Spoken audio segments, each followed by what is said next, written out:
Rally the Valley, we did it again, another big-time event coming through our city, our valley, our state.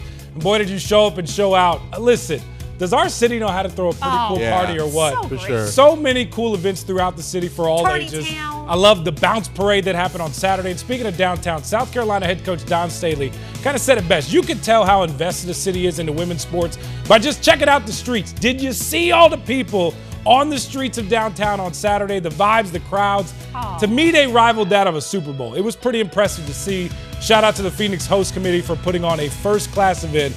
Many people we talked to over these past few days recommend Phoenix get a Final Four like every other year just because of how great of a job. Was this a run or something? Yeah, they bounced the ball throughout downtown. Oh, that's cool. It was pretty cool. Yeah. All right, as for the game, UCLA, they just danced all over South Carolina. Trav, you got some dance moves in you? Oh, come on. Not as good as Corey's. They won 79-51 was the final. It was their first NCAA title, but their second women's title in program history. Our good friend Ann Myers Drysdale led them to that title back in the day. That was way before the days of NCAA. Annie is a basketball icon, first and only woman to sign a professional contract with an NBA team. First woman in the UCLA Hall of Fame, Basketball Hall of Fame. She ran the Mercury for a while, and now she's a broadcaster for the Suns and Mercury, and we are so lucky to have her here in the Valley. Earlier today, that proud Bruin stopped by to talk to another proud Bruin here in our studio.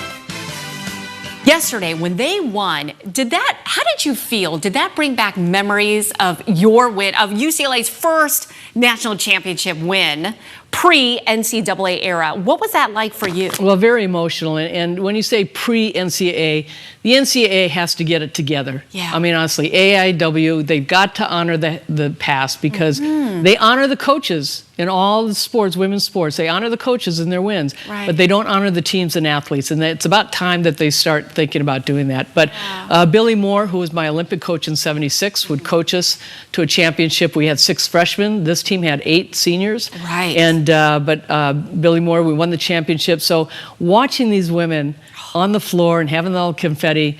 It was my birthday. It was Easter yesterday when no, it was birthday when we won the championship. Oh yes, yeah. And so just so many great memories, and the teammates. You always remember the teammates. And what I find yesterday, these women are sisters for life. Yes, you can tell. And what they shared. And Gabby Jaquez talked about it. She said in 3rd grade we were going to win a national championship. Yeah. I knew we were going to win a national championship the way that we started the season and everything, and they did.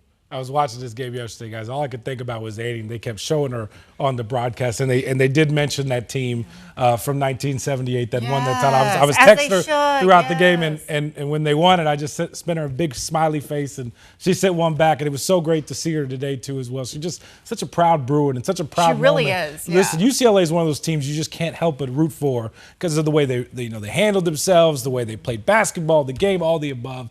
It was so cool to see how excited they were to do it, and to see Annie how excited she was for them was just really neat. And that, you know what, I feel like the big takeaway when she left was she is still so proud of that 1978 win, and she doesn't want people to forget that because that was really their very first national win. Yeah, and she's such a great historian of basketball. Everything she has done and been through. What a pioneer. She could tell stories for days on it. I encourage all young people to listen. If she ever's talking basketball, listen, because I guarantee you will learn something every time, especially when she's on the Suns and Mercury's game. So, and she's right. The NCAA should. I mean, college basketball is college basketball. Yeah, exactly. Look at that and see what's going on. Yeah, football programs would hang that banner no problem. They'd be like, "Yeah, we won a banner back in that that day." Basketball should too. Okay, now